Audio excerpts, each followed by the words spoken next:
Actual city മൈലേജും കാര്യങ്ങളൊക്കെ ഞാൻ just ഒന്ന് പറഞ്ഞുതരാം.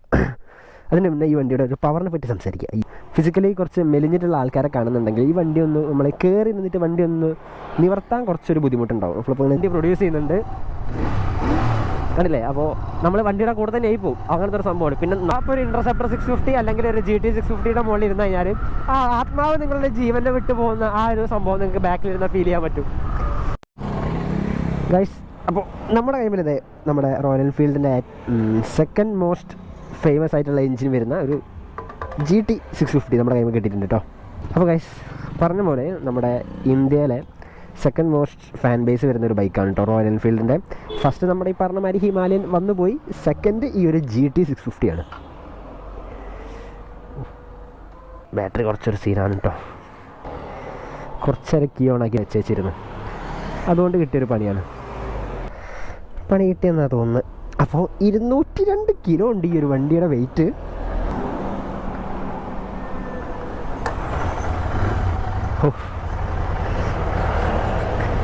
ഗൈസ് അങ്ങനെ സെക്കൻഡ് ഗിയറിലിട്ട് ഞാൻ ഈ വണ്ടി ഒന്ന് സ്റ്റാർട്ടാക്കി. ഇനിയിപ്പോൾ ഒന്ന് വണ്ടി ഓടിയിട്ട് ഇതിൻ്റെ ആ പഴയ ഒരു ബാറ്ററിയുടെ എനർജി ഒന്ന് തിരിച്ചെടുത്തേക്കാം, ഇല്ലെങ്കിൽ പണി പാളും.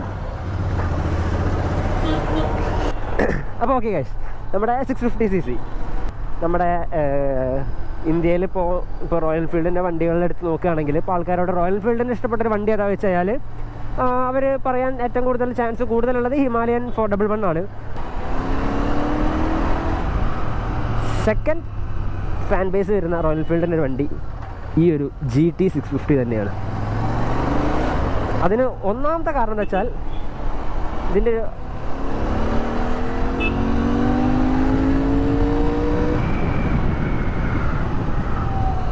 ഈ ഒരു അഗ്രസീവ് പവർ തന്നെയാണ് കേട്ടോ. ഇതിൻ്റെ ഹോഴ്സ് പവറും ന്യൂട്രൺ മീറ്ററും ടോർക്കൊക്കെ പറയുന്നതിന് മുന്നേ ഞാൻ വേറെ കുറച്ച് കാര്യങ്ങൾ പറഞ്ഞുതരാം.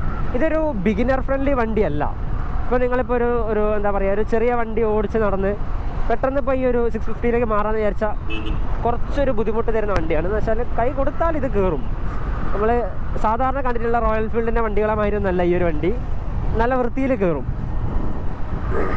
അപ്പോൾ അതിൻ്റെ ഒരു ടോപ്പ് സ്പീഡ് എന്നൊക്കെ പറയുന്നത് ഏകദേശം 160 to 180 ആ ഒരു റേഞ്ചിനുള്ളിലാണ്. എന്താ പറയുക, ഇപ്പോഴത്തെ എടുക്കുന്ന പിള്ളേരൊക്കെ ഈ ഒരു GT എടുക്കുന്ന പിള്ളേരൊക്കെ ആ ഒരു സ്പീഡ് കയറി നോക്കുന്നുള്ള കാര്യം കൺഫേം ആണ്. നല്ല റോഡ് കിട്ടിക്കഴിഞ്ഞാൽ വണ്ടി അതിനനുസരിച്ച് നിൽക്കും.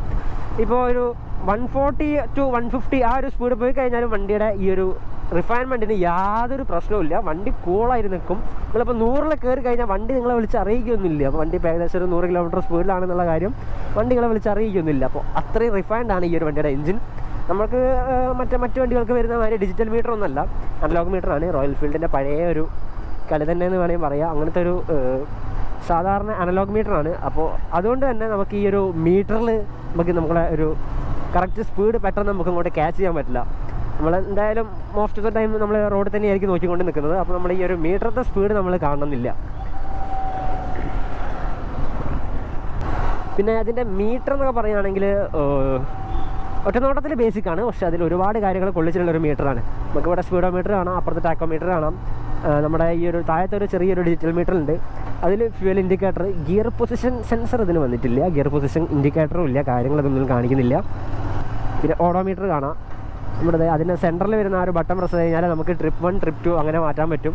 നമുക്ക് വിചാരിക്കാൻ പറ്റാത്തൊരു ടൈപ്പ് ആക്സലറേഷനാണ് ഈ ഒരു ബൈക്ക് തരുന്നത്. അതുകൊണ്ടാണ് ഞാൻ പറഞ്ഞത് ഒരു ബിഗിനർ ഫ്രണ്ട്ലി ബൈക്ക് അല്ല എന്നുള്ളത്. എന്താ പറയുക, വലിയൊരു ഈ ഒരു വണ്ടീനെ അല്ലെങ്കിൽ വണ്ടിയുടെ ഒരു പവറിനെയോ പറ്റിയിട്ട് വലിയൊരു പരിചയമില്ലാത്ത ആളാണ് ഈ വണ്ടീൻ്റെ മുകളിൽ കയറുന്നതെന്നുണ്ടെങ്കിൽ അവിടെ ഇഷ്യൂസ് ഉറപ്പാണ്. എന്താ വെച്ചാൽ അതിന് വിൻ ബ്ലാസ്റ്റ് ഒക്കെ ഉണ്ടോയെന്ന് ചോദിച്ചാൽ നമുക്ക് പറഞ്ഞാൽ വിൻസ്ക്രീൻ വലിയ വിൻസ്ക്രീനൊന്നും വരുന്നില്ല. എന്നാലും നമ്മൾ ഈ ഒരു വണ്ടിയുടെ മുകളിൽ ഈ ഒരു ടക്കിൻ ചെയ്തിരിക്കുമ്പോൾ നമുക്കിതിൻ്റെ ഒരു വിൻഡിൻ്റെ ആ ഒരു പ്രോബ്ലം നമുക്ക് മനസ്സിലാവില്ല.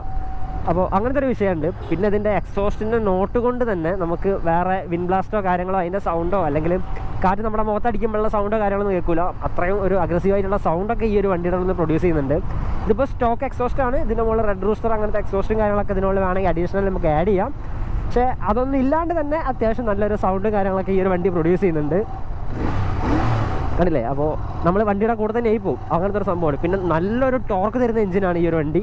അതുകൊണ്ട് തന്നെ നമുക്കിപ്പോൾ ഏത് ഗിയറിലിട്ടിട്ട് വേണമെങ്കിലും നമ്മുടെ സിറ്റി കൂടെ ക്രൂസ് ചെയ്യുക, സിറ്റിയിൽ ഓടിക്കാൻ കുറച്ചും കൂടി ഒരു രസമുള്ള വണ്ടിയാണ് കേട്ടോ ഈ ഒരു GT 650. പിന്നെ വേറെ ഒരു കോമൺ ഇഷ്യൂ എന്താ വെച്ച് കഴിഞ്ഞാൽ ഇതിൻ്റെ ഒരു സൈഡത്തെ ഈ ഒരു ലിവറാണ്. എന്ത് liver? Clutch liver. Clutch liver കുറച്ചൊരു ഹാർഡാണ്. അപ്പോൾ നമ്മൾ ഒരുപാട് ടൈമൊക്കെ നമ്മളിതിങ്ങനെ പിടിച്ച് വിട്ട് കളിക്കുമ്പോൾ നമുക്ക് ആ ഒരു ടയർഡ്നെസ് ഒരു ചെറിയൊരു ഇത് തോന്നും ഇതിനോട്. അതൊന്ന് ബെറ്റർ ആക്കാൻ പറ്റും എന്തെങ്കിലും ഒന്ന് റോയൽ എൻഫീൽഡിൻ്റെ ഭാഗത്ത് നിന്ന് ഉണ്ടായിട്ടുണ്ടെന്നുണ്ടെങ്കിൽ കുറച്ചുകൂടി ബെറ്റർ ആയിരുന്നു ഈ ഒരു GT 650 എന്ന് പറഞ്ഞ ഈ ഒരു മോഡൽ. റോയൽ എൻഫീൽഡ് ഈ ഒരു സ്റ്റൈലുള്ള ബൈക്ക് ഫസ്റ്റ് ഇറക്കുന്നത് GTയുടെ ഒരു 535 എന്ന് പറഞ്ഞ മോഡലാണ്. സിംഗിൾ സിലിണ്ടർ ബൈക്കാണ്.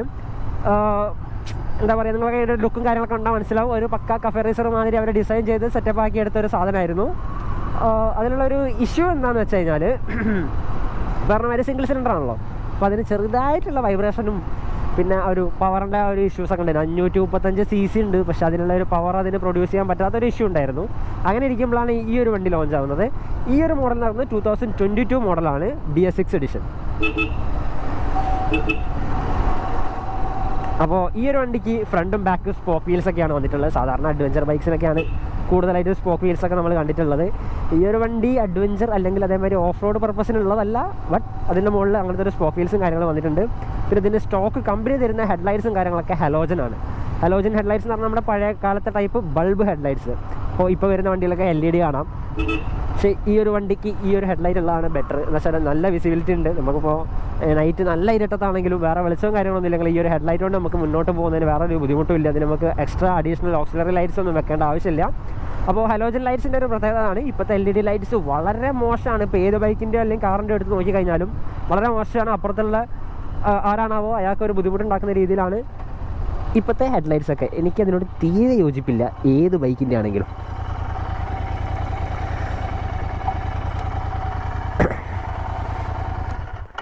വണ്ടി ഓഫാക്കി അപ്പോൾ തന്നെ കീ ഓഫാക്കാം, ഇല്ലെങ്കിൽ പണി കിട്ടും. അപ്പോൾ സസ്പെൻഷനും കാര്യങ്ങളൊക്കെ നമ്മൾ സാധാരണമായി തന്നെ നമ്മുടെ ടെലിസ്കോപ്പിക് സസ്പെൻഷനും കാര്യങ്ങളൊക്കെ തന്നെ. ഈ ഒരു ഹെഡ്ലൈറ്റ് ഈ പറഞ്ഞ മാതിരി ഹെഡ്ലൈറ്റ് ഹലോജൻ ലൈറ്റ് ആണെങ്കിൽ അതിൻ്റെ അടിയിൽ ചാടുന്ന ഒരു പാർക്കിംഗ് ലൈറ്റ്സ് ജസ്റ്റ് ഒരു LED ലൈറ്റ് കൊടുത്തിട്ടുണ്ട്.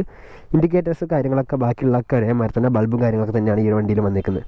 അപ്പോൾ ഇങ്ങനെയാണ് ഇതിൻ്റെ ഒരു ലുക്ക് വരുന്നത്. ഒരു റെട്രോ സ്റ്റൈൽ ലുക്കാണ് കേട്ടോ വണ്ടിയുടെ. ഇപ്പോൾ കുറച്ച് അടുത്തേക്ക് പോയിട്ട് സംസാരിക്കാം. അപ്പോൾ ഇതിൻ്റെ വലിയൊരു എഞ്ചിൻ ഉണ്ടല്ലേ, വണ്ടിയുടെ ടാങ്കിൻ്റെ ആ ഒരു വലുപ്പത്തിൽ തന്നെ നമ്മുടെ വണ്ടിയുടെ എഞ്ചിനുണ്ട്. ടാങ്ക് അത്യാവശ്യം നല്ല വൈഡറാണ്. വൈഡറെന്ന് വെച്ചാൽ ലെങ്ത് കൂടുതലാണ്. അപ്പോൾ നമ്മൾ കുറച്ചും കൂടി ബാക്കോട്ട് ഇരുന്ന് ഹാൻഡിലിൻ്റെ മുകളിലേക്ക് കുറച്ചുകൂടി ചാരി ഇരുന്ന് വണ്ടി പിടിക്കുന്ന ഒരു സിറ്റുവേഷനിലാണ് നമ്മൾ വണ്ടി ഓടിച്ചുകൊണ്ടിരിക്കുന്നത്. കുറച്ച് നല്ലോണം ലീൻ ചെയ്തിട്ട് തന്നെയാണ് ഈ വണ്ടീനുള്ളിരിക്കുന്നത്. പിന്നെ നിങ്ങൾക്ക് നോക്കിയാൽ കാണാം ഈ പറഞ്ഞ മാതിരി ട്വിൻ എക്സോസ്റ്റും കാര്യങ്ങളൊക്കെ ഈ ഒരു GT ഇൻ്റർസെപ്റ്റർ 650 ഒക്കെ കണ്ടവർക്ക് എല്ലാവർക്കും മനസ്സിലായിട്ടുണ്ടാവും. ട്വിൻ എക്സോസ്റ്റ് വരുന്നുണ്ട്. ഇതിൻ്റെ മുകളിലേക്ക് ഫേസ് ചെയ്ത് നിൽക്കുന്നൊരു സ്റ്റൈലാണ്. അതുകൊണ്ട് തന്നെ നല്ല വൃത്തിയും കാര്യങ്ങളൊക്കെയാണ്. ഇപ്പോൾ ഇതിൻ്റെ സസ്പെൻഷനൊക്കെ സോഫ്റ്റ് സസ്പെൻഷനാണ്. നമ്മുടെ ഈ ഒരു റോട്ടിൽ കൂടെ പറഞ്ഞ മാതിരി വണ്ടിക്ക് ഏകദേശം 202 കിലോ വെയിറ്റ് ഉണ്ട്. അപ്പോൾ ആ ഒരു വെയിറ്റ് ഉള്ളതുകൊണ്ടാണ് ഈ ഒരു സസ്പെൻഷൻ കുറച്ച് സോഫ്റ്റ് ആയിട്ട് തോന്നുന്നത്. ആക്ച്വലി ഇതൊരു ഹാർഡ് സസ്പെൻഷനാണ്. പക്ഷേ ഈ ഒരു വണ്ടിയുടെ വെയിറ്റും ഈ ഒരു പറഞ്ഞ നമ്മുടെ ഒരു പാസഞ്ചറിൻ്റെ വെയിറ്റും കൂടി ആകുമ്പോൾ നമ്മുടെ ഈ റോഡ്സൊക്കെ കുറച്ചുകൂടി സ്മൂത്തറായിട്ട് തോന്നും. അങ്ങനെ ഒരു എന്താ പറയുക അഡ്ജസ്റ്റ് ചെയ്ത് വെച്ചേക്കുന്ന ഒരു സസ്പെൻഷനാണ് ഈ ഒരു വണ്ടിയുടെ മുകളിലുള്ളത്. സ്വിച്ചസിലേക്കൊക്കെ വരികയാണെങ്കിൽ സാധാരണ നമ്മുടെ കോമൺ സ്വിച്ചസും കാര്യങ്ങളൊക്കെ തന്നെയാണ് വണ്ടിക്ക് വരുന്നത്. ഓപ്പറേറ്റ് ചെയ്യാൻ വലിയ ബുദ്ധിമുട്ടൊന്നുമില്ല. അപ്പോൾ ആരെങ്കിലും ഒരു വണ്ടി അങ്ങനത്തെ ഒരു ടൈപ്പ് വണ്ടി ആരെങ്കിലും വാങ്ങുകയാണെങ്കിൽ ഒരു GT അല്ലെങ്കിൽ ഇതേപോലത്തെ ഒരു കഫേ റേസർ മോഡിലേക്ക് ഇറങ്ങുകയാണെന്നുണ്ടെങ്കിൽ ഈ ഒരു GT 650 നോക്കുകയാണെന്നുണ്ടെങ്കിൽ സ്വിച്ചസും കാര്യങ്ങളൊക്കെ ഭയങ്കര കോമൺ ആയിട്ട് സാധാരണ എല്ലാ വണ്ടിയിലും കണ്ടിട്ടുള്ള മറ്റേ സസ്പെൻഷൻ സ്വിച്ചസും കാര്യങ്ങളൊക്കെ തന്നെയാണ്. പിന്നെ ബ്രേക്സൊക്കെ അത്യാവശ്യം സോഫ്റ്റാണ്, വലിയ ഇഷ്യൂസും കാര്യങ്ങളൊന്നുമില്ല. വണ്ടിക്ക് ഫ്രണ്ട് ബ്രേക്ക് മാത്രം മതി ഈ ഒരു വണ്ടീനെ നിർത്താൻ വേണ്ടിയിട്ട്. അങ്ങനത്തെ ഒരു ടൈപ്പ് ബ്രേക്കും കാര്യങ്ങളൊക്കെയാണ് ഈ ഒരു വണ്ടിയിലേക്ക് കൊടുത്തിരിക്കുന്നത്. പിന്നെ 202 കിലോ ഉണ്ടെന്ന് പറഞ്ഞല്ലോ. അപ്പോൾ അത് കുറച്ച് ലീനായിട്ടുള്ള ഒരാൾ അല്ലെങ്കിൽ കുറച്ച് ഫിസിക്കലി കുറച്ച് മെലിഞ്ഞിട്ടുള്ള ആൾക്കാരെ കാണുന്നുണ്ടെങ്കിൽ ഈ വണ്ടി ഒന്ന് നമ്മളെ കയറി നിന്നിട്ട് വണ്ടി ഒന്ന് നിവർത്താൻ കുറച്ചൊരു ബുദ്ധിമുട്ടുണ്ടാവും. അപ്പോൾ ഇങ്ങനെ ജസ്റ്റ് കയറി ഇരുന്നാൽ എനിക്ക് ഈ ഒരു കണ്ടീഷനിൽ വണ്ടി നിർത്തണമെന്നുണ്ടെങ്കിൽ കുറച്ചൊരു പ്രഷർ യൂസ് ചെയ്യണം. ഒന്നിങ്ങനെ എന്താ പറയുക, ഞാനൊന്ന് അപ്പുറത്തേക്ക് പോയിട്ട് എണീറ്റ് വലിക്കണം, അങ്ങനത്തെ ഒരു ഇഷ്യൂ ഉണ്ട്. അപ്പോൾ നമ്മുടെ ഈ വണ്ടിയുടെ ഒരു സീറ്റ് ഹൈറ്റ് വരുന്നത് ഏകദേശം 802 mm ആണ് കേട്ടോ. എന്ന് വെച്ചാൽ ഞാനൊരു 172 ആ ഒരു സെൻറ്റിമീറ്റർ ഹൈറ്റുള്ള ഒരാളാണ്. എനിക്ക് ഈ ഒരു വണ്ടിയുടെ ഉള്ളിൽ പ്ലാന്റഡ് ഫുട്ട് കിട്ടുന്നുണ്ട്.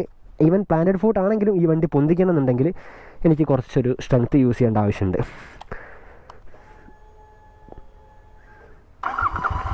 കഴിച്ചില്ലേ, വണ്ടി സ്റ്റാർട്ടായി. നമുക്ക് ഇനി കുറച്ചൊന്ന് മൂവ് ചെയ്തിട്ട് സംസാരിക്കാം. ഞാൻ വണ്ടി സ്റ്റാർട്ടായില്ലെങ്കിലോ എന്ന് വെച്ചിട്ടാണ് ഞാൻ പിന്നെ അതിൻ്റെ മുന്നേ നമ്മളൊന്ന് നീങ്ങാൻ പോകുന്നുള്ള കാര്യം പറയാണ്ടിരുന്നത്. പിന്നെ ഇതിൻ്റെ മുകളിൽ വരുന്നൊരു മേജർ ഇഷ്യൂ എന്താണെന്ന് വെച്ചാൽ നിങ്ങൾക്ക് ജീൻസ് ഇടാതെ മീൻസ് ട്രൗസേഴ്സോ ചപ്പൽസോ ഇട്ടിട്ട് ഈ ഒരു വണ്ടി ഓടിക്കാൻ പറ്റില്ല. ഇപ്പോൾ നമ്മളെ വീട്ടിലിങ്ങനെ വെറുതെ എന്താ പറയുക നമ്മളൊന്ന് റിലാക്സ്ഡ് ആയിട്ട് ഇരിക്കുന്ന ടൈമിൽ ഇപ്പോൾ അമ്മ വന്നിട്ട് പറയാണ് മോനെ പോയിട്ട് എന്തെങ്കിലുമൊക്കെ ഒന്ന് വാങ്ങി വാടാന്ന് പറഞ്ഞു കഴിഞ്ഞാൽ നമ്മൾ ഇട്ടേക്കുന്ന ഷോർട്സും അതേമാതിരി ചപ്പൽസും ഇട്ടിട്ട് ഈ വണ്ടിനുള്ളിൽ കയറിയിട്ടുണ്ടെങ്കിൽ ഒന്നാമത് നമുക്ക് ഈ ഒരു ഗിയർ ഷിഫ്റ്റ് ചെയ്യാൻ പറ്റില്ല. രണ്ടാമത്തെ കാര്യം എന്താണെന്ന് വെച്ച് കഴിഞ്ഞാൽ ഇതിൻ്റെ മുകളിൽ നിന്ന് അടിക്കുന്ന എഞ്ചിൻ്റെ മുകളിൽ നിന്ന് വരുന്ന ചെറിയൊരു ചൂടുണ്ട്. മീൻസ് ഒന്നില്ലെങ്കിൽ 650 cc എഞ്ചിനല്ലേ, ലിക്വിഡ് കൂൾഡൊന്നുമല്ല, എയർ കൂൾഡ് എഞ്ചിനാണ്. അപ്പോൾ അതുകൊണ്ട് ഈ ഒരു കാറ്റടിക്കുമ്പോൾ നിങ്ങൾക്ക് ഏകദേശം അന്ന് മനസ്സിലാവും നമ്മൾ ചപ്പൽസ് ഇട്ട് കഴിഞ്ഞാലുള്ള പ്രശ്നം എന്താണെന്നുള്ളത് മനസ്സിലാവും. പിന്നെ ഞാൻ പറഞ്ഞല്ലോ ജീൻസ് അല്ലെങ്കിൽ അതേമാതിരത്തുള്ള കുറച്ചുകൂടി ഒരു ടൈറ്റ് ആയിട്ടുള്ള എന്തെങ്കിലും ഒരു പാൻസ് കാര്യങ്ങൾ യൂസ് ചെയ്യണം, ട്രൗസേഴ്സ് യൂസ് ചെയ്യാൻ പറ്റില്ല എന്നുള്ളത്. ഈ ഒരു ടാങ്കിൻ്റെ ഈ ഒരു ഭാഗത്തും നല്ല ചൂടാണ്, അപ്പോൾ അത് നന്നായിട്ട് ഫീൽ ചെയ്യും നമ്മുടെ ഈ ഒരു ഭാഗത്ത്. അപ്പോൾ അങ്ങനത്തെ ട്രൗസേഴ്സും ഇങ്ങനത്തെ കാര്യങ്ങളൊന്നും ഇട്ടിട്ട് ഈ ഒരു വണ്ടികൾ മുകളിൽ കയറരുത്. പിന്നെ വേറെ ഒരു ഇഷ്യൂ എന്താ വെച്ചാൽ നിങ്ങൾ വിചാരിക്കും അത് കുഴപ്പമില്ല കുറച്ച് ചൂടല്ലാതെ മാനേജ് ചെയ്യാമെന്ന്. പക്ഷെ നിങ്ങൾ ട്രൗസേഴ്സ് ആണെന്നുണ്ടെങ്കിൽ നിങ്ങളുടെ ഫൂട്ട് മീൻസ് അല്ല ഇനി ഈ ഒരു ഭാഗം ഈ ഒരു എൻജിൻ ദാ ഇവിടെ വരെ വരുന്നുണ്ട്, അതിൻ്റെ മുകളിൽ പോയി ടച്ച് ചെയ്യാൻ സാധ്യതയുണ്ട്. ഞാൻ ഒന്നുകൂടി സൈഡാക്കി കാണിച്ചു തരാം. ഇവിടെ വെച്ച് കിടത്തി കഴിഞ്ഞാൽ പിന്നെ പൊന്തിക്കാനുള്ളൊരു പാടാലോചിച്ചിട്ടാ. അപ്പോൾ തന്നെ കീ ഓഫ് ചെയ്യണം. ഓക്കെ, അപ്പോൾ നമ്മൾ ഈ ഒരു വണ്ടിയുടെ മുകളിൽ കയറി ഇരുന്ന് കഴിഞ്ഞാൽ നമ്മൾ എന്തായാലും ഒന്ന് ടക്കിൻ ചെയ്തിട്ടാണല്ലോ വണ്ടിയുടെ ഇരിക്കുക. അപ്പോൾ നമ്മളെന്തായാലും കാലുകൊണ്ടുള്ളൊരു ഒരു പിടുത്തത്തിന് വേണ്ടിയിട്ട് മീൻസ് ഒരു ഫീൽ കിട്ടാൻ വേണ്ടിയിട്ട് നമ്മളൊന്ന് കാലെന്തായാലും ഒന്ന് ലോക്ക് ചെയ്യും. ലോക്ക് ചെയ്യുന്ന ടൈമിൽ ഈ കാണുന്നതാണ് ഈ എഞ്ചിൻ്റെ ഹെഡ്. ഈ ഒരു ഹെഡിൻ്റെ മുകളിൽ പോയി നമ്മൾ കാല് കൊണ്ടേ ചായാൻ ചാൻസ് ഉണ്ട്. ഇത് എവിടെ ഒരു സാധനം വരുന്നുണ്ട്, ഒരു മെറ്റൽ പീസാണ്, അതിനും ചൂടുണ്ട്. ഇത് നമ്മുടെ കാല് ഇവിടെ എത്തിയെന്ന് കാണിക്കാൻ വേണ്ടിയിട്ടുള്ള ഒരു ചെറിയ സെറ്റപ്പാണ്. അതിൻ്റെ മുകളിൽ കാല് തട്ടുമ്പോഴാണ് മനസ്സിലാവുക നമ്മൾ ഏകദേശം എഞ്ചിൻ്റെ സൈഡ് എത്തിയിട്ടുണ്ട്, ഇനി അങ്ങോട്ട് നീക്കാൻ പാടില്ല എന്നുള്ള കാര്യം. അപ്പോൾ അത് ഈ ഒരു പറഞ്ഞ മാതിരി രണ്ട് സൈഡിലും ഈ ഒരു സാധനം വന്നിട്ടുണ്ട്, എന്നാലും നമ്മുടെ കാല് ഇവിടെ ടച്ച് ചെയ്യാൻ ചാൻസ് ഉണ്ട്. അപ്പോൾ അതാണ് ഞാൻ പറഞ്ഞത്, മിനിമം ജീൻസെങ്കിലും നിങ്ങൾ ഈ ഒരു വണ്ടികളോട് യൂസ് ചെയ്യണം. പിന്നെ വേറൊരു സീൻ എന്താ വെച്ചാൽ ഇതിൻ്റെ സ്റ്റാൻഡ് കണ്ടില്ലേ, സ്റ്റാൻഡ് മടങ്ങി കഴിഞ്ഞാൽ ഏകദേശം ഈ ഒരു ഭാഗത്താണ് പോയി നിൽക്കുക. ആ ഒരു ഭാഗത്ത് പോയി നിൽക്കുമ്പോൾ പ്രശ്നം എന്താ വെച്ചാൽ നമ്മൾ ഷൂസ് ഇട്ടിട്ട് കാലുകൊണ്ട് ഈ ഒരു സാധനം തട്ടിയിലാണ് നമ്മൾ ഈ ഒരു സ്റ്റാൻഡ് ഇടുക. ആ ഒരു ടൈമിൽ പറഞ്ഞ ഒരു ഷൂ അതിന് മുകളിൽ തട്ടിയിട്ട് ഷൂവിൻ്റെ അടിയിലുള്ള റബ്ബർ ആ എക്സോസ്റ്റിൻ്റെ മുകളിൽ പിടിച്ച് എക്സോസ്റ്റ് വൃത്തികേടാവാനുള്ളൊരു ചാൻസ് ഉണ്ട്. അപ്പോൾ ഇതൊന്ന് എക്സ്റ്റെൻഡ് ചെയ്യാൻ പറ്റിയാൽ കുറച്ചും കൂടി അടിപൊളിയായിരിക്കും. അപ്പോൾ വണ്ടിക്ക് ബേസിക്കായിട്ട് കമ്പനി തരുന്ന ടയേഴ്സ് ഫ്രണ്ടിൽ ഏകദേശം ഒരു 100 ആ ഒരു സൈസിലുള്ള ടയേഴ്സും ബാക്കിലൊരു 130 സൈസ് ടയേഴ്സും വരുന്നത്. അപ്പോൾ ഇതിൻ്റെ ഓണർ ജസ്റ്റ് ബാക്കത്തെ ടയർ ഒരു 120 സൈസ് ടയർ ബാക്കത്തെ ടയറിന് എടുത്തിട്ടുണ്ട്. അപ്പോൾ അത് മൂപ്പരെ ഇഷ്ടം, പക്ഷേ കുഴപ്പമില്ല, കോർണറിനൊക്കെ അടിപൊളിയാണ്. ഇത് 3 കളർ വേരിയൻറ്റിലാണ് ഇപ്പോൾ മാർക്കറ്റിൽ അവൈലബിൾ ആയിട്ടുള്ളത്, ക്രോം, റെഡ്, അതേമാതിരി ഒരു ഗ്രീൻ കളേഴ്സും. അപ്പോൾ അങ്ങനെ 3 കളേഴ്സിൽ ഈ ഒരു സാധനം അവൈലബിൾ ആണ്. 3,87,000 ഇതിൻ്റെ ഒരു ഓൺ റോഡ് പ്രൈസ് സ്റ്റാർട്ട് ചെയ്യുന്നത്. 4,07,000 വരെ ഇതിന് റേറ്റ് വരുന്നുണ്ട്. അപ്പോൾ നിങ്ങൾ ഈ ഒരു വണ്ടിയിലേക്ക് ഇറങ്ങാൻ നോക്കുന്നുണ്ടെന്നുണ്ടെങ്കിൽ നിങ്ങൾക്ക് എന്താ പറയുക, റോയൽ എൻഫീൽഡിൻ്റെ സർവീസ് സെൻ്ററിൽ പോയി കഴിഞ്ഞാൽ ടെസ്റ്റ് ഡ്രൈവും കാര്യങ്ങളൊക്കെ കിട്ടും. ഞാനിപ്പോൾ ഈ ഒരു വീഡിയോ ഒക്കെ ചെയ്യാൻ കാരണം എന്താ വെച്ചാൽ അത് നിങ്ങൾക്ക് പറ്റിയ വണ്ടിയാണോ എന്നുള്ളത് ജസ്റ്റ് ഒന്ന് പറഞ്ഞു തരാമെന്ന് വെച്ചിട്ടാണ്. അപ്പോൾ ഇതിൻ്റെ ആക്ച്വൽ സിറ്റി മൈലേജും കാര്യങ്ങളൊക്കെ ഞാൻ ജസ്റ്റ് ഒന്ന് പറഞ്ഞുതരാം. അതിന് മുന്നേ ഈ വണ്ടിയുടെ ഒരു പവറിനെ പറ്റി സംസാരിക്കുക. അയ്യോ, ഇനി ഇത് പൊന്തിക്കണ്ടേ.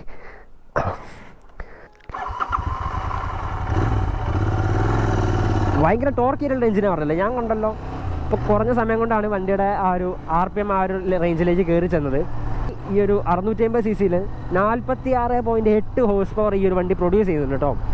അപ്പോൾ ഞാൻ പറഞ്ഞല്ലോ അത്യാവശ്യം നല്ല ടോർക്കിയിട്ടുള്ള എഞ്ചിനാണെന്ന് പറഞ്ഞല്ലോ. അപ്പോൾ ഇതിൻ്റെ ഒരു ടോർക്ക് ഞാൻ പറഞ്ഞുതരാം. 52.3 Nm ടോർക്കാണ് ഈ ഒരു വണ്ടി പ്രൊഡ്യൂസ് ചെയ്യുന്നത്. അപ്പോൾ നിങ്ങൾക്ക് മനസ്സിലാക്കിയാൽ ജസ്റ്റ് ഒന്ന് മനസ്സിലായി, നമുക്ക് ജസ്റ്റ് ക്ലച്ചിൻ്റെ ആ ഒരു റിലീസ് ചെയ്യുന്ന ആ ഒരു സംഭവം മാത്രം മതി വണ്ടി മൂവ് ചെയ്ത് തുടങ്ങാൻ. നമ്മളിപ്പോൾ 4th ഗിയറിലോ 5th ഗിയറിലോ ഇട്ടിട്ട് നമുക്ക് ജസ്റ്റ് ഇങ്ങനെ ഒരു നോക്കിംഗ് ഒന്നും ഇല്ലാണ്ട് ഓടിക്കാൻ പറ്റും, കുഴപ്പമൊന്നുമില്ല. ഞാൻ വേണമെങ്കിൽ ജസ്റ്റ് ഒന്ന് കാണിച്ചു തരാം. ഇതിപ്പോൾ നമ്മൾ വണ്ടിയുടെ ടോപ്പ് ഗിയറിലാണ്.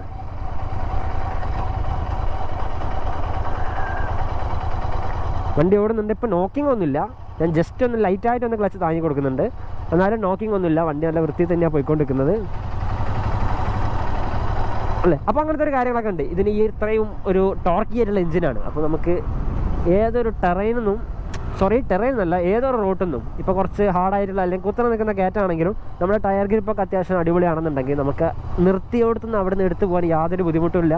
ഇനിയിപ്പോൾ പില്ലുണ്ടെങ്കിലും നമ്മൾ പില്ലെണ്ണയും വലിച്ചുകൊണ്ട് പോകുന്നൊരു ഫീലൊന്നുമില്ല. വണ്ടിയുടെ കൂടെ തന്നെ പോകുന്ന വരെ തന്നെ നമുക്ക് ഫീൽ ചെയ്യും. നമ്മൾ ചെറിയൊരു ടോർക്ക് കുറഞ്ഞ വണ്ടിയൊക്കെ എടുക്കുമ്പോൾ നമുക്ക് മനസ്സിലാവും. നമ്മുടെ ആക്സിലേറ്റർ കൊടുത്തു കഴിഞ്ഞാൽ എത്രയോ കഴിഞ്ഞിട്ടായിരിക്കും വണ്ടി കയറി പോകുന്നത്. ഇതിന് അങ്ങനത്തെ ഇഷ്യൂസ് ഒന്നുമില്ല. നമ്മൾ എപ്പോഴാണോ ആക്സിലേറ്റർ കൊടുക്കുന്നത് ആ ഒരു കൂടെ തന്നെ നമ്മുടെ കൂടെ പോകും. അപ്പോൾ നല്ല വെയിറ്റ് ഉള്ള ആൾക്കാരാണെങ്കിലും ഇപ്പോൾ ഏകദേശം പില്ലിയനും റൈഡറും കൂടി ഏകദേശം ഒരു 200 kgs ഒക്കെ ഉണ്ട് എങ്കിലും വിചാരിക്കും. ഈ ഒരു വണ്ടി എടുക്കണം എന്നല്ല കേട്ടോ, ഉണ്ടെന്ന് വിചാരിച്ചോളൂ. അപ്പോൾ നിങ്ങൾക്ക് ഈ ഒരു വണ്ടി പുഷ് ചെയ്ത് കൊണ്ടുപോകാൻ യാതൊരു ബുദ്ധിമുട്ടുണ്ടാവില്ല. വണ്ടി അത്രയും ടോർക്ക് എഞ്ചിനാണ്. അപ്പോൾ നിങ്ങൾക്ക് നിങ്ങളൊരു കാൽക്കുലേഷൻ ഉണ്ടാവില്ലേ, മൈൻഡ് കാൽക്കുലേഷൻ ഉണ്ടാവില്ലേ, നമുക്ക് ഇന്ന മാതിരി ഈ വണ്ടി നീങ്ങി കിട്ടണം എന്നുള്ള ആ ഒരു സംഭവം നടക്കും കേട്ടോ. ഒരു വണ്ടി നിങ്ങൾ ഫ്രഷ് ആണ് നോക്കുന്നതെന്നുണ്ടെങ്കിൽ അപ്പോൾ നിങ്ങൾ പറഞ്ഞുതരാം. നിങ്ങളിപ്പോൾ വണ്ടി എടുത്തു കഴിഞ്ഞാൽ ഏകദേശം 1000 kilometers ഇതിൻ്റെ ഫസ്റ്റ് സർവീസ് നടത്തണം. പിന്നെ വരുന്ന സർവീസൊക്കെ ഏകദേശം ഒരു 10,000 kilometer ആ ഒരു റേഞ്ചിലാണ്.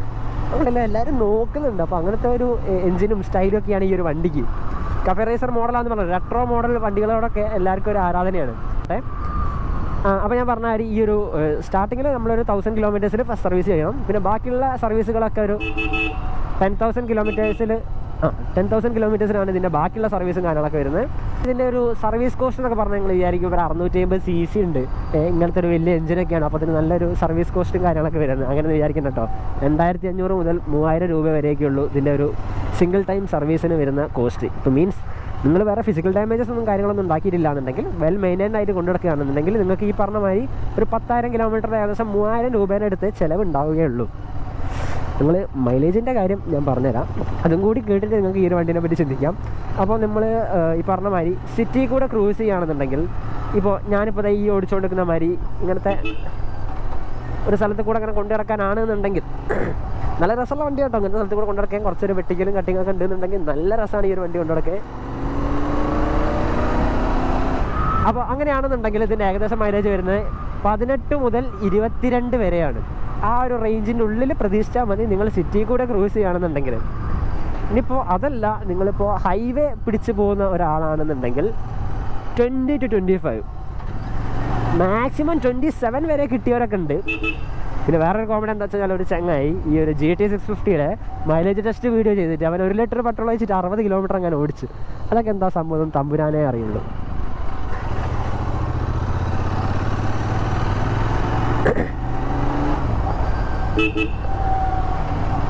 അപ്പോൾ ഓക്കെ, അങ്ങനത്തെ സംഭവങ്ങളൊക്കെ ഉണ്ട്.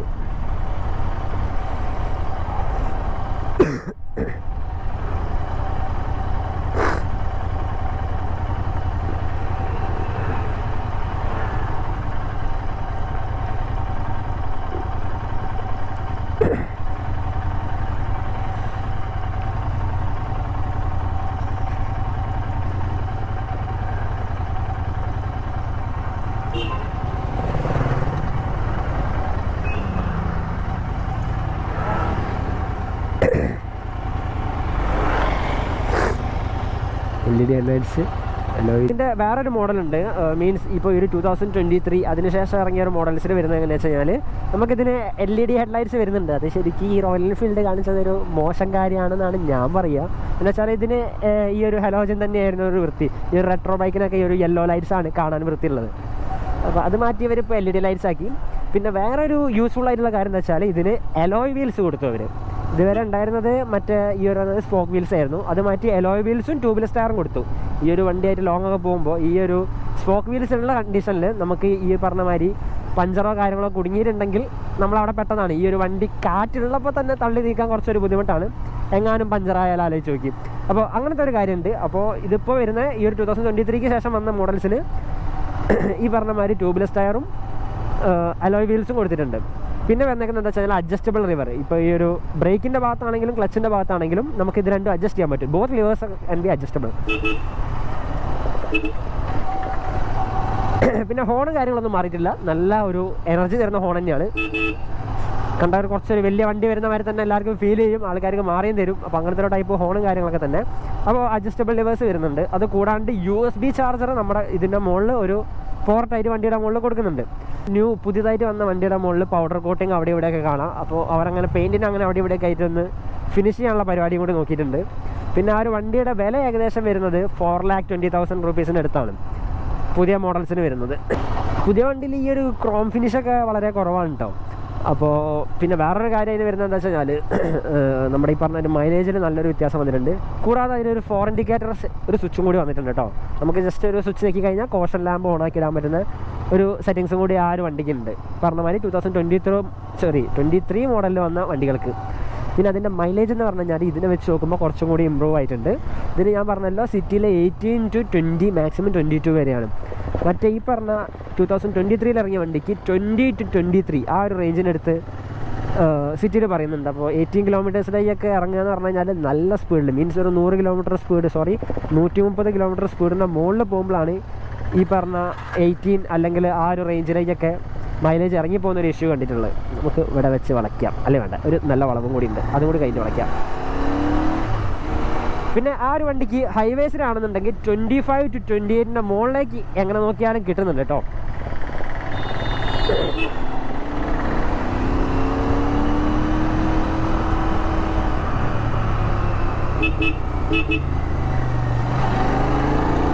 കോർണർ ചെയ്യാനൊക്കെ നല്ല കോൺഫിഡൻസ് ഉള്ളൊരു ബൈക്കാട്ടോ. അപ്പോൾ ഇതിൻ്റെ ഒരു ഇൻ്റർസെപ്റ്റർ 650 വെച്ചിട്ട് കാണിച്ചു കൂട്ടിയ വീഡിയോസൊക്കെ നമുക്ക് ഇൻസ്റ്റാഗ്രാമിലൊക്കെ ഒരു ടൈമിൽ നല്ലോണം കാണാൻ പറ്റുമായിരുന്നു. നമ്മുടെ വിഷ്ണു 650 എന്ന് പറഞ്ഞ ചേട്ടനാണ്. അപ്പോൾ മൂപ്പര് ഈ പറഞ്ഞ ഒരു 650യുടെ മുകളിൽ എന്തൊക്കെ ചെയ്യാൻ പറ്റുന്നുള്ള കാര്യങ്ങളൊക്കെ മൂപ്പര് ചെയ്ത് കാണിച്ചു തന്നിട്ടുണ്ട്. അപ്പോൾ ഇതതിൻ്റെ നേരെ ഓപ്പോസിറ്റ് വേർഷൻ ആയിട്ടുള്ള ഒരു മോഡൽ എന്ന് വേണമെങ്കിൽ പറയാം. നമ്മുടെ ഈ ഒരു ഹാൻഡിലിൻ്റെ പൊസിഷനെ കൊണ്ട് മാത്രം കേട്ടോ. പിന്നെ ഇതിൻ്റെ വേറെ ഒരു സിംഗിൾ സീറ്റ് വേർഷൻ ഉണ്ട്, കാണാൻ ഭയങ്കര ലുക്കാണ്. ഇവിടെ നിന്ന് അങ്ങ് വളച്ചാലോ, വേണ്ട, താഴത്തെത്തിയിട്ട് വളയ്ക്കാം.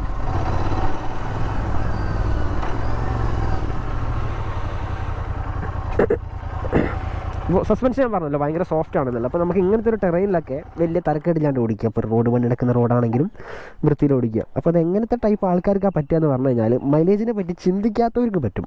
നല്ല കോൺഫിഡൻസ് ആയിട്ട് ഓടിക്കണം, അല്ലെങ്കിൽ നല്ല വൃത്തിയിൽ ഓടിക്കണം, അല്ലെങ്കിൽ എന്താ പറയുക, നല്ലൊരു റോഡ് പ്രസൻസ് ഒക്കെ കിട്ടണം, നല്ല സ്റ്റൈലായിട്ട് ഓടിക്കണം എന്നുള്ളവർക്ക് ഈ ഒരു റോയൽ എൻഫീൽഡിൻ്റെ GT 650 ഇറങ്ങി വരാം. അപ്പോൾ ഞാൻ പറഞ്ഞല്ലോ ഇതിൻ്റെ ഒരു പുതിയ വേർഷനിൽ ഈ ഒരു എഞ്ചിൻ്റെ ഈ ഒരു സൈഡൊക്കെ പൗഡർ കോട്ടഡ് ഒക്കെയാണ്. അപ്പോൾ നമുക്കിത് കണ്ടില്ലേ, ഇതിപ്പോൾ ഈ മഴക്കാലത്തൊക്കെ അത് മെയിൻറ്റെയിൻ ചെയ്യാൻ കുറച്ചൊരു ബുദ്ധിമുട്ടാണ്. അപ്പോൾ ആ ഒരു വണ്ടിക്ക് അങ്ങനത്തെ ഇഷ്യൂസും കാര്യങ്ങളൊന്നുമില്ല. ഇപ്പോൾ ഈ ഒരു എക്സോസിൻ്റെ എൻ്റെ വരെ മീൻസ് ഈ പറഞ്ഞ മാതിരി പൗഡർ കോട്ടഡ് കാര്യങ്ങളൊക്കെ തന്നെയാണ് തോന്നുന്നുണ്ട്. അപ്പോൾ അതിനോട് ആ ഒരു ഇഷ്യൂ ഉണ്ടാവില്ല. മൈലേജും കാര്യങ്ങളും തരുന്നതിനോണ്ട് വേറെ ഒന്നും ചിന്തിക്കാനില്ല. അപ്പോൾ ഇത് എങ്ങനത്തെ ടൈപ്പ് ആൾക്കാർക്ക് പക്കായിട്ട് പറ്റുമെന്ന് പറഞ്ഞു കഴിഞ്ഞാൽ, കുറച്ച് ലീൻ ചെയ്ത് ഇരുന്ന് കഴിഞ്ഞാൽ ഇതിൽ ബാക്ക് പെയിനും കാര്യങ്ങളൊന്നും വരുന്നില്ല. അങ്ങനത്തെ ഒരു സോഫ്റ്റ്വെയർ സീറ്റൊക്കെയാണ് വരുന്നത്. ബാക്കത്തെ സീറ്റിലിരിക്കുന്ന പില്യൻസിന് കുറച്ചൊരു കംഫേർട്ട് കുറയാൻ ചാൻസ് ഉണ്ട്. എന്താ വെച്ച് കഴിഞ്ഞാൽ നമുക്ക് ഇതിനോട് പിടിക്കാനുള്ളൊരു ഗ്രാബ് കണ്ടില്ലേ, ഭയങ്കര ഒരു ചെറുതാണ്. നമുക്ക് മുന്നിലുള്ള ആളെ തന്നെ പിടിച്ചിട്ടിരിക്കണം. ബാക്കിൽ ഇതിൽ പിടിച്ചു കഴിഞ്ഞാൽ നമ്മുടെ ഈ ഒരു ടോർക്കി എഞ്ചിൻ ആയതുകൊണ്ട് നമ്മൾ ജസ്റ്റ് ഫസ്റ്റ് ഗിയറിൽ ഒരു ക്ലച്ച് വിടുമ്പോൾ തന്നെ ബാക്കിലിരിക്കുന്ന ആൾ ഇതിൻ്റെ മുകളിൽ കാല് വെച്ചിരിക്കുകയാണെങ്കിലും കാലങ്ങ് പൊന്തിപ്പോവും. അപ്പോൾ അങ്ങനത്തെ ഒരു ഇഷ്യൂ ഉണ്ട്. മൈലേജിനെ പറ്റി ചിന്തിക്കാത്തവർക്ക് ഈ ഒരു വണ്ടി എടുക്കാം. പിന്നെ ഫിസിക്കലി കുറച്ചൊരു സെറ്റായിട്ടുള്ളൊരു മീൻസ് അത്യാവശ്യം ഒരു ഇത്ര വെയിറ്റുള്ളൊരു വണ്ടീനെ ഈ പറഞ്ഞ മാതിരി സ്റ്റാൻഡിൽ നിന്ന് പൊന്തിക്കണമെങ്കിൽ ഒരു സംഭവം വേണം. അപ്പോൾ നമ്മൾ കുറച്ച് ദിവസം ഈ വണ്ടിയായിട്ട് കണക്റ്റഡ് ആയി കഴിഞ്ഞാലും ഒന്ന് വൃത്തിയിൽ പൊന്തിക്കാൻ പറ്റിയെന്നൊന്നും വരില്ല, കുറച്ചൊരു ബുദ്ധിമുട്ടാണ്.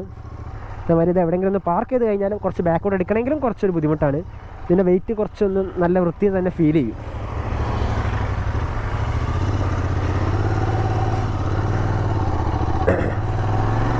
ഞാൻ ജസ്റ്റ് ക്ലച്ച് ഇട്ടിട്ടേ ഉള്ളൂ, ചെറിയ ആക്സലറേഷനാണ്, വണ്ടി അങ്ങ് കയറി പോയിട്ടുണ്ട്. അപ്പോൾ നമ്മുടെ പില്യൻ സീറ്റർ എന്താ പറയുക, ഭയങ്കര ചില്ലായിട്ട് ഇരിക്കുകയെന്ന് വിചാരിക്കും.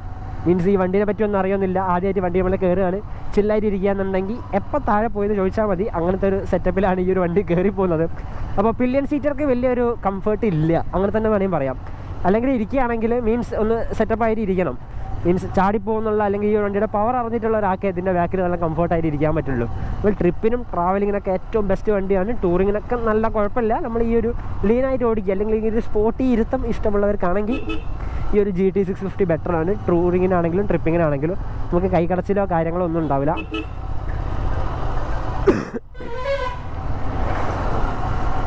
അപ്പോൾ ഈ ഒരു വണ്ടിയുടെ പ്രൈസ് റേഞ്ച് എങ്ങനെയാണ്? 3,87,000 to 4,10,000. ഇപ്പോൾ പുതിയ വേർഷന് 4,20,000 റുപ്പീസിനടുത്ത് വരും. അപ്പോൾ നിങ്ങളൊരു വണ്ടി നോക്കുകയാണെങ്കിൽ ഈ വണ്ടിയുടെ മൈലേജ് ഞാൻ പറഞ്ഞു, പഴയ വേർഷൻ ആണെന്നുണ്ടെങ്കിൽ 18 to മാക്സിമം 25 ആ റേഞ്ചിനടുത്ത് 28 ഒക്കെ കിട്ടിയെന്ന് വിചാരിക്കാം. പുതിയ വണ്ടിക്ക് 20 കിലോമീറ്റർ കമ്പനി മീൻസ് താഴത്തില്ല എന്ന് പറയുന്നുണ്ട്. പക്ഷെ എന്നാലും നമ്മൾ ഈ ഒരു വണ്ടിയുടെ 160 കിലോമീറ്റർ സ്പീഡൊക്കെ പിടിച്ചു കഴിഞ്ഞാൽ നമുക്ക് എന്തായാലും ഈ ഒരു 18 കിലോമീറ്റേഴ്സിൻ്റെ അടുത്തേക്കൊക്കെ താവും തീർച്ചയാണ്. അപ്പോൾ അതൊക്കെയാണ് നമ്മുടെ വീഡിയോ. അപ്പോൾ നിങ്ങൾക്ക് ആർക്കെങ്കിലും ഹെൽപ്ഫുള്ളായെന്ന് വിചാരിക്കുന്നു. നിങ്ങൾ ആരെങ്കിലും ഒരു വണ്ടി എടുക്കാൻ പ്ലാൻ ചെയ്യുന്നുണ്ടെന്നുണ്ടെങ്കിൽ നിങ്ങൾക്ക് വേണ്ടിയിട്ട് ജസ്റ്റ് ഒരു വീഡിയോ എന്ന രീതിയിൽ മാത്രമേ ഞാൻ ഈ ഒരു സംഭവം ചെയ്തിട്ടുള്ളൂ. ഹോപ്പ് നിങ്ങൾക്ക് ഇതൊരു ഹെൽപ്ഫുള്ളായിട്ടുള്ള വീഡിയോ ആയിരിക്കും വിചാരിക്കുന്നു. അപ്പോൾ നിങ്ങളെന്ത് വിചാരിച്ചാൽ നിങ്ങളൊന്ന് ലൈക്ക് ചെയ്യുക, ഷെയർ ചെയ്യുക, സബ്സ്ക്രൈബ് ചെയ്യുക. അപ്പോൾ നമുക്ക് ഇതേമാതിരി പുതിയ വീഡിയോസൊക്കെ ചെയ്യാൻ പറ്റും. നമുക്ക് വലിയ വണ്ടികളൊക്കെ കൈമലേക്ക് കിട്ടും. അപ്പോൾ ഓക്കെ, ഇനിയിപ്പോൾ മുന്നോട്ടുള്ള വീഡിയോസിൽ നമ്മൾ ജസ്റ്റ് ഇങ്ങനെ ക്രൂസ് ചെയ്ത് പോകുന്നതായിരിക്കും. നിങ്ങൾക്ക് ഇതിൻ്റെ സൗണ്ടും കാര്യങ്ങളും അല്ലെങ്കിൽ ഇതിൻ്റെ ജസ്റ്റ് ഒരു റൈഡിങ്, നമ്മുടെ സിറ്റി കൂടെ എങ്ങനെ റൈഡ് ചെയ്യുന്നുള്ള കാര്യങ്ങളൊക്കെ അറിയണമെന്നുണ്ടെങ്കിൽ നിങ്ങൾക്ക് ഈ ഒരു വീഡിയോ ഇങ്ങനെ തന്നെ അവിടെ കണ്ടിന്യൂ ചെയ്ത് കാണാം. അല്ലാന്നുണ്ടെങ്കിൽ നിങ്ങൾക്ക് അവിടെ വെച്ചിട്ട് എൻ്റെ ഇത് പോവാം. നിങ്ങൾ ലൈക്ക് ചെയ്യാനും ഷെയർ ചെയ്യാനും സബ്സ്ക്രൈബ് ചെയ്യാനും മറക്കരുതെന്ന് മാത്രം പറഞ്ഞുകൊണ്ട് ബൈ. ഇനിയിപ്പോൾ നിങ്ങൾക്ക് വേണമെങ്കിൽ ഈ ഒരു വണ്ടി ഇങ്ങനെ ക്രൂസ് ചെയ്ത് പോകുന്നതാണെങ്കിൽ ഇരുന്ന് കാണാം കേട്ടോ.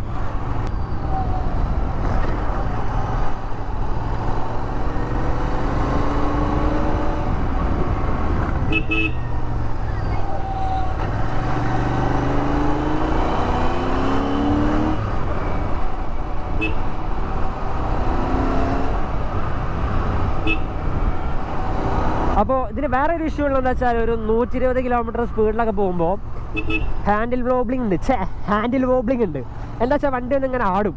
അപ്പോൾ അത് നമുക്കും നന്നായിട്ട് ഫീൽ ചെയ്യും. നമ്മുടെ പിറകിൽ ഇപ്പോൾ വേറെ വണ്ടിക്കാർ പുറത്തുനിന്ന് ആൾക്കാർ നോക്കുകയാണെങ്കിലും അവർക്കും നന്നായിട്ട് ഫീൽ ചെയ്യും. അപ്പോൾ അങ്ങനത്തെ ഒരു വിഷയമുണ്ട്. അത് വണ്ടിക്ക് അത്യാവശ്യം വെയിറ്റും കാര്യങ്ങളൊക്കെ ഉണ്ട്. വണ്ടി പ്ലാനഡ് ആണ് പറഞ്ഞ മാതിരി റോഡിൽ, എന്നാലും ഉണ്ട്. അത് എന്തുകൊണ്ടാണെന്നുള്ളത് കറക്റ്റ് അറിയില്ല. അപ്പോൾ അങ്ങനത്തെ ഒരു ഇഷ്യൂ ഉണ്ട്. അപ്പോൾ നിങ്ങളിപ്പോൾ വണ്ടി ഇപ്പോൾ ടെസ്റ്റ് ഡ്രൈവിന് എടുക്കുകയാണെങ്കിലും നിങ്ങൾ ടോപ്പ് സ്പീഡ് കയറുകയാണെങ്കിൽ നിങ്ങൾ ആ ഒരു സംഭവത്തിനെ പറ്റിയിട്ട് അവെയർ ആയിരിക്കണം. എപ്പോഴാണ് വണ്ടി പാളി പോകുമെന്ന് പറയാൻ പറ്റില്ല. അപ്പോൾ ടാങ്ക് സ്ലാപ്പ് അങ്ങനത്തെ കാര്യങ്ങളൊന്നും ഈ ഒരു വണ്ടിയിലോട് ഉണ്ടാവില്ല, അത് പേടിക്കണ്ട. പക്ഷേ എന്നാലും നിങ്ങളൊന്ന് അവെയർ ആയിരിക്കുന്നത് ബെറ്റർ ആയിരിക്കും. വണ്ടി വോബിൾ ചെയ്ത് പോകാൻ ചാൻസ് ഉണ്ട്. അതിപ്പോൾ എല്ലാ ഇതിലും വരണം എന്നല്ല കേട്ടോ. പിന്നെ ഇപ്പോൾ വല്ല എന്തെങ്കിലും ഒബ്ജക്ട്സിൻ്റെ മുകളിൽ കയറിപ്പോയിട്ട് പണി കിട്ടിയാലേ ഉള്ളൂ.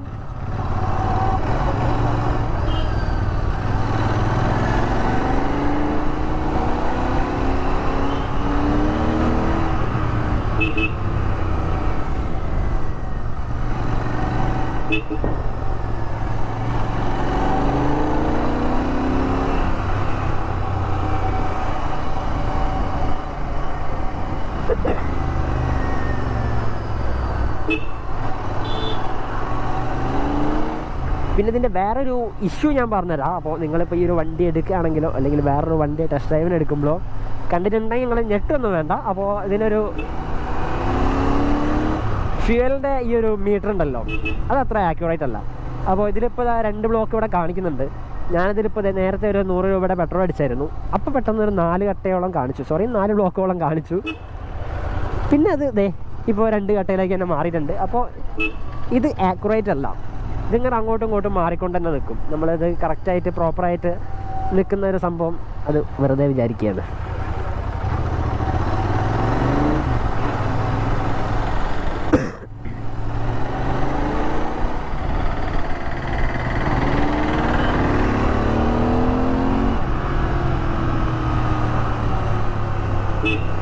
അപ്പോൾ ഇത് ഏത് സൈഡിൽ നോക്കിയാലും റോഡ് പ്രസൻസ് നല്ലോണം തരുന്നൊരു ബൈക്ക് തന്നെയാണ് കേട്ടോ.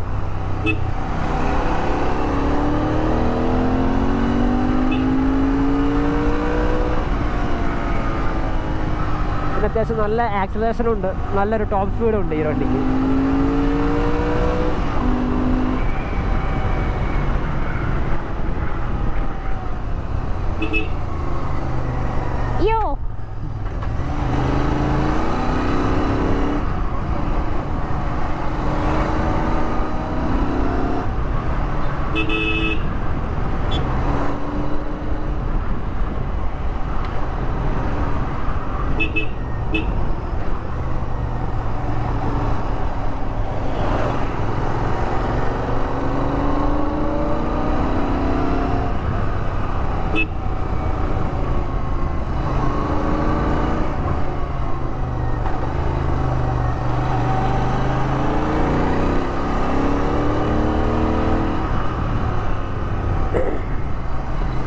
പിന്നെ ഇതിൽ പലരും ഒരു റെഡ് റൂസ്റ്ററിൻ്റെ എക്സോസ്റ്റും കാര്യങ്ങളൊക്കെ ഇതിൻ്റെ മുകളിൽ കയറ്റുന്ന കണ്ടിട്ടുണ്ട്.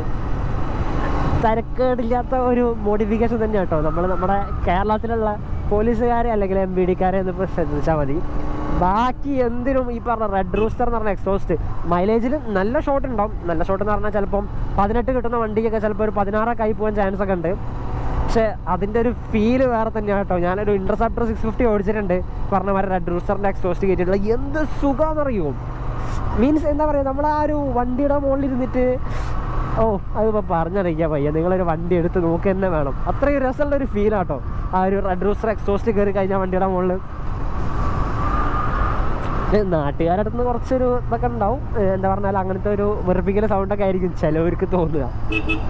പക്ഷെ ഒരു സ്വീറ്റ് നോയ്സാണ്.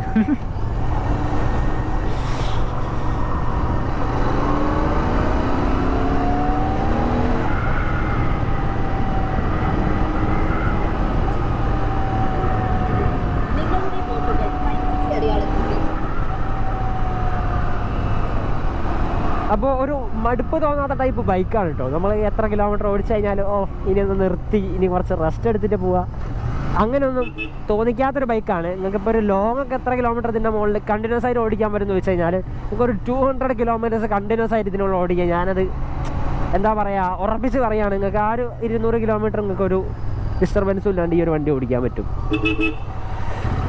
എന്താ വെച്ച് കഴിഞ്ഞാൽ ഇതിന് അത്രയ്ക്കും ടോർക്ക് ഉണ്ട്. പിന്നെ അതേമാതിരി റൈഡിങ് കംഫർട്ട് ഭയങ്കരമാണ്. നമ്മൾ ഈ ഒരു ലീൻ ചെയ്തിരിക്കുകയാണെങ്കിലും നമുക്ക് എല്ലാവർക്കും ഉള്ള സംശയമാണ് ഇപ്പോൾ R15 V3 അല്ലെങ്കിൽ അങ്ങനത്തെ ലീൻ ചെയ്തിരിക്കുന്ന ബൈക്കിൻ്റെ മുകളിലൊക്കെ നമുക്ക് ഓടിച്ചാൽ മനസ്സിലാവും ഒരു 100 കിലോമീറ്റർ കഴിയുമ്പോൾ കൈയൊക്കെ തരിച്ചൊരു നാശമാവും. ഇതിപ്പോൾ നമ്മൾ സിറ്റി അല്ല, ഒരു ഹൈവേ ആണ്, അല്ലെങ്കിൽ അത്യാവശ്യം നല്ല റോഡാണ്, വലിയ ട്രാഫിക് ഇല്ലാന്നുണ്ടെങ്കിൽ ഈ പറഞ്ഞ മാതിരി 200 കിലോമീറ്റർ കണ്ടിന്യൂസ് ആയിട്ട് ഒരു സ്റ്റോപ്പും ഇല്ലാണ്ട് അങ്ങനെ ഒരു എന്താ പറയുക സിംഗിൾ സ്ട്രെച്ചിൽ ഓടിച്ചു പോവുക. ഇനിയിപ്പോൾ ഞാൻ പറഞ്ഞത് ഡെയിലി നിങ്ങൾക്ക് ഇപ്പോൾ ഏകദേശം ഇതിൻ്റെ മുകളിൽ എത്ര കിലോമീറ്റർ ക്രൂസ് ചെയ്യാൻ പറ്റുമെന്ന് വെച്ച് കഴിഞ്ഞാൽ കൂളായിട്ട് നിങ്ങൾക്ക് ഒരു 600 കിലോമീറ്റേഴ്സ് ഈ ഒരു വണ്ടിയുടെ മുകളിൽ നിങ്ങൾക്ക് ക്രൂസ് ചെയ്ത് പോകാൻ പറ്റും. ഇപ്പോൾ നിങ്ങൾ വലിയൊരു ട്രിപ്പും കാര്യങ്ങളൊക്കെ പ്ലാൻ ചെയ്യുകയാണെന്നുണ്ടെങ്കിൽ നിങ്ങൾക്ക് പറഞ്ഞാൽ ഇൻ്റർസെപ്റ്റർ 650 അതേമാതിരി ഒരു GT 650 ഈ 2 വണ്ടി അതിന് ബെറ്ററാണ്.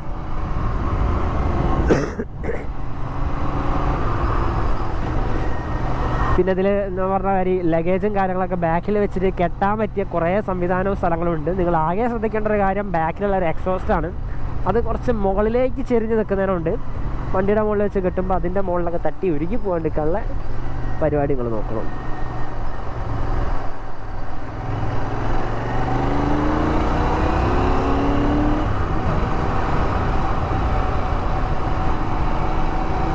പിന്നെ ഞങ്ങൾക്ക് ഒരു വേറൊരു വിഷയം ഉള്ളത്, നമ്മൾ ഈ ഒരു ട്രാഫിക്കിൽ നമ്മൾ ട്രാഫിക് കൂടെ ഒക്കെ ഇപ്പോൾ ഏകദേശം 1 കിലോമീറ്ററൊക്കെ കണ്ടിന്യൂസ് ആയിട്ട് ട്രാഫിക് കൂടെ തന്നെ അങ്ങനെ പോയിക്കൊണ്ടൊക്കെ വിചാരിച്ചോ. അപ്പോൾ നമുക്ക് എന്താ പറയുക മീൻസ് നല്ല ടൈറ്റ് ആയിട്ടുള്ള ട്രാഫിക്കാണെന്ന് വിചാരിച്ചോ. അപ്പോൾ നമുക്ക് നമ്മുടെ കാലിൻ്റെ ഭാഗത്ത് അതേമാതിരി ഒരു ആ ഒരു മുട്ടിൻ്റെ ഭാഗത്തും തുടയുടെ ഭാഗത്തൊക്കെ കുറച്ച് നല്ല വൃത്തിയിലുള്ള ചൂട് നിങ്ങൾക്ക് അനുഭവപ്പെടാൻ ചാൻസ് ഉണ്ട് കേട്ടോ. ചാൻസ് അല്ല, എന്തായാലും ചൂട് തട്ടും. എന്താ വെച്ചാൽ ഇതിൻ്റെ എഞ്ചിൻ്റെ ഒരു ഹീറ്റ് അങ്ങനെയാണ് ഇത് ട്രാൻസ്ഫർ ചെയ്ത് പോകുന്നത്. ഇപ്പോൾ എയർ കൂൾഡ് എഞ്ചിനാണ്, ലിക്വിഡ് കൂൾഡോ കാര്യങ്ങളൊന്നും അല്ല. 650 cc ഇപ്പോൾ നാട്ടിൽ വരുന്ന 150 cc വണ്ടിക്ക് വരെ എയർ കൂൾഡ് എഞ്ചിനാണ്, സോറി ലിക്വിഡ് കൂൾഡ് എഞ്ചിനാണ്. പക്ഷേ ഈ ഒരു 650 cc എയർ കൂൾഡ് എഞ്ചിനാണ് കമ്പനി കൊടുത്തേക്കുന്നത്. എന്നുവെച്ചാൽ ഇത് ഒരു താഴ്ഭാഗമൊക്കെ ഭയങ്കര ഓപ്പൺ ആണ്, കാറ്റ് കയറി ഇറങ്ങി പോകാനുള്ള സ്ഥലമുണ്ട്. അപ്പോൾ അങ്ങനെ തണുത്തോട്ടെ എന്ന് കമ്പനി വിചാരിച്ചൊരു എഞ്ചിനാണ്. പക്ഷേ എന്ത് ചെയ്യാൻ, നമ്മുടെ നാട്ടിലെ ട്രാഫിക്കൊക്കെ വെച്ച് നോക്കുമ്പോൾ വിഷയമാണ്. അപ്പോൾ നമ്മുടെ കാൽമേലേക്കൊക്കെ ചൂട് നല്ലോണം തട്ടാൻ ചാൻസ് ഉണ്ട്. അപ്പോൾ നിങ്ങൾ എടുക്കുന്ന ആൾക്കാർ നിങ്ങളുടെ ഒരു സിറ്റി മീൻസ് എങ്ങനത്തെ യൂസ് കൂടുതൽ എങ്ങനത്തെ യൂസ് ആയിരിക്കും നോക്കിയിട്ടൊക്കെ ഈ ഒരു വണ്ടിയുടെ മുകളിലേക്ക് ഇറങ്ങുക. അപ്പോൾ നിങ്ങൾ ട്രാഫിക്കിൽ ഒരുപാട് നേരത്തെ നിൽക്കുകയാണ്, ഇപ്പോൾ ബാംഗ്ലൂരത്തെ ട്രാഫിക് കണ്ടിട്ടുണ്ടാവും. അപ്പോൾ അങ്ങനത്തെ ട്രാഫിക്കിലൊക്കെ ഇങ്ങനെ നിൽക്കുകയാണെന്നുണ്ടെങ്കിൽ നല്ല സീനായിരിക്കും. വണ്ടി ഓഫാക്കിയിട്ട് തള്ളി നീക്കാൻ കൂടി ബുദ്ധിമുട്ടാണ് ഈ ഒരു വണ്ടി. 202 കിലോ ഉണ്ട്. അത്യാവശ്യം ഫിസിക്കലി ഒരു സ്ട്രെങ്ത് ഉള്ള ഒരാൾക്ക് അതിങ്ങനെ ഈ പറഞ്ഞ മാതിരി നിർത്തിയിട്ടൊക്കെ തള്ളി നീക്കാൻ പറ്റുള്ളൂ. അപ്പോൾ അങ്ങനത്തെ ഇഷ്യൂസും കാര്യങ്ങളൊക്കെ ഉണ്ട്.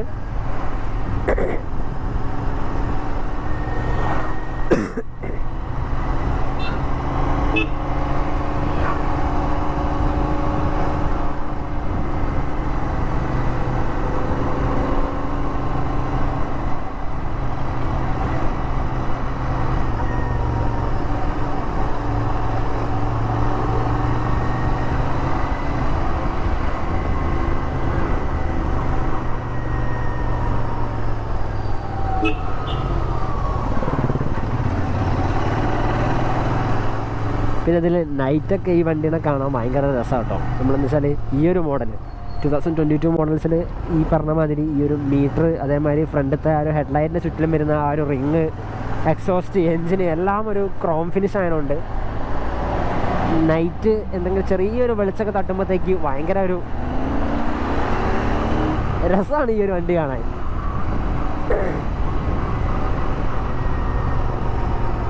ചിലവർക്ക് ഇത് ജസ്റ്റ് ഒരു എന്താ പറയുക ഒരു ഗുഡ് ഫീലിംഗ് ആണ് കേട്ടോ. നമ്മളിപ്പോൾ ഓടിച്ച് പോകുന്ന കണ്ടു കഴിഞ്ഞാലും അപ്പുറത്തുള്ള ആൾ നമ്മളെ നോക്കിയിട്ട് മീൻസ് ഹൗ നൈസ് ബൈക്ക് എന്ന് പറയുന്ന ആ ഒരു സംഭവം ഇല്ലേ, അത് ഭയങ്കര.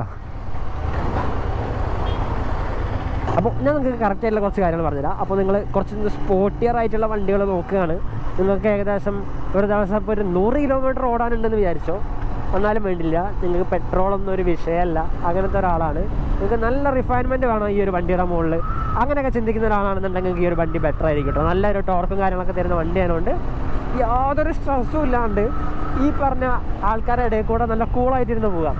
അപ്പോൾ നമ്മളൊന്നുകൊണ്ടൊന്നും ടക്കിൻ ചെയ്തൊക്കെ ഇരുന്ന് കഴിഞ്ഞാൽ ഭയങ്കര ഫീലും കാര്യങ്ങളൊക്കെയാണ് ഈ ഒരു വണ്ടിയുടെ മുകളിൽ. നമ്മൾ ഈ വണ്ടിയുടെ കെട്ടിപ്പിടിച്ച് പോകുന്ന മാതിരത്തെ ഒരു ഫീലൊക്കെ തോന്നും. പിന്നെ വണ്ടി നമ്മളെ വലിച്ചുകൊണ്ട് കൊണ്ടുപോവുക അങ്ങനത്തെ ഒരു ഫീല് തോന്നണമെന്നുണ്ടെങ്കിൽ നമ്മളിതിൻ്റെ ബാക്ക് സീറ്റിൽ കയറിയിരുന്ന് നോക്കണം. വേറൊരാളെ പിടിച്ചിരിക്കുകയാണെന്നുണ്ടെങ്കിൽ അവരൊന്ന് കൈ കൊടുത്തു കഴിഞ്ഞാൽ നിങ്ങളെന്താ പറയുക, നിങ്ങളുടെ ആത്മാവിനെയൊക്കെ വിട്ടേച്ച് പോലെ അങ്ങനത്തെ ഒരു ഫീല് കിട്ടാൻ ഈ ഒരു വണ്ടിയൊക്കെ മതി കേട്ടോ. നമ്മൾ പണ്ടൊക്കെ ആണെന്നുണ്ടെങ്കിൽ പറഞ്ഞ മാതിരി വലിയ CC വണ്ടിയൊക്കെ വേണ്ടിയിരുന്നു. അപ്പോൾ ഇപ്പോൾ അതിൻ്റെ ഒന്നും ആവശ്യമില്ല. ഇപ്പോൾ ഒരു ഇൻ്റർസെപ്റ്റർ 650 അല്ലെങ്കിൽ ഒരു GT 650യുടെ മുകളിൽ ഇരുന്ന് കഴിഞ്ഞാൽ ആ ആത്മാവ് നിങ്ങളുടെ ജീവനെ വിട്ടു പോകുന്ന ആ ഒരു സംഭവം നിങ്ങൾക്ക് ബാക്കിലിരുന്ന് ഫീൽ ചെയ്യാൻ പറ്റും. പിന്നെ റൈഡിങ് കംഫർട്ട് ഭയങ്കര കേട്ടോ. നമുക്ക് എന്താ ഒരു ചടപ്പ് തോന്നുന്നില്ല. അതിപ്പോൾ ഞാനിപ്പോൾ ഏകദേശം ഒരു മണിക്കൂറിലേക്ക് വേണ്ടി ഞാൻ എടുത്തുകൊണ്ടുവന്ന വണ്ടിയാണ്. ഇതിപ്പോൾ തിരിച്ചു കൊടുക്കാനെന്ന് എനിക്ക് തോന്നണ്ടേ, ആ സംഭവം തോന്നുന്നില്ല. അപ്പോൾ അങ്ങനത്തെ ഒരു രസമുള്ള എക്സോസ്റ്റും കാര്യങ്ങളൊക്കെ അതിനുണ്ട്. ഇതിൻ്റെ മുകളിൽ തന്നെയായി പോകും.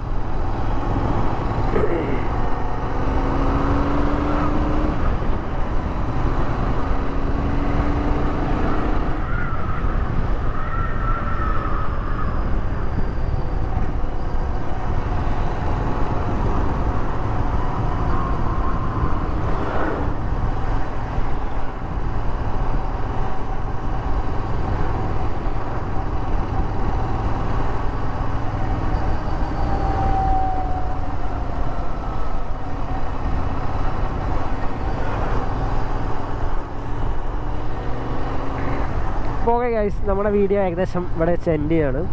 അപ്പോൾ നിങ്ങൾക്ക് ഈ ഒരു വീഡിയോ കണ്ടതിൽ എന്തെങ്കിലും മീൻസ് യൂസ്ഫുൾ ആയിട്ടുള്ള കാര്യങ്ങളൊക്കെ ഉണ്ടെന്നുണ്ടെങ്കിൽ നിങ്ങളൊന്ന് ലൈക്ക് ചെയ്യുക, ഷെയർ ചെയ്യുക. നിങ്ങൾക്ക് ഈ ഒരു വീഡിയോ ഹെൽപ്പ് ആയിട്ടുണ്ടെങ്കിൽ നിങ്ങളെന്തായാലും തീർച്ചയായിട്ടും അത് ചെയ്യണം. പിന്നെ വേറൊരു കാര്യം, നിങ്ങൾക്ക് എന്തെങ്കിലും ഞാൻ പറഞ്ഞതിൽ എന്തെങ്കിലും മിസ്റ്റേക്സും കാര്യങ്ങളൊക്കെ കാണുകയാണെന്നുണ്ടെങ്കിൽ നിങ്ങൾക്കൊന്ന് ജസ്റ്റ് കമൻറ്റ് ചെയ്യുക, സജഷൻസൊക്കെ ഒന്ന് കമൻറ്റ് ചെയ്യുക. അപ്പോൾ എനിക്ക് അടുത്ത വീഡിയോ കുറച്ചും കൂടി ഒന്ന് ബെറ്റർ ആക്കാൻ പറ്റും.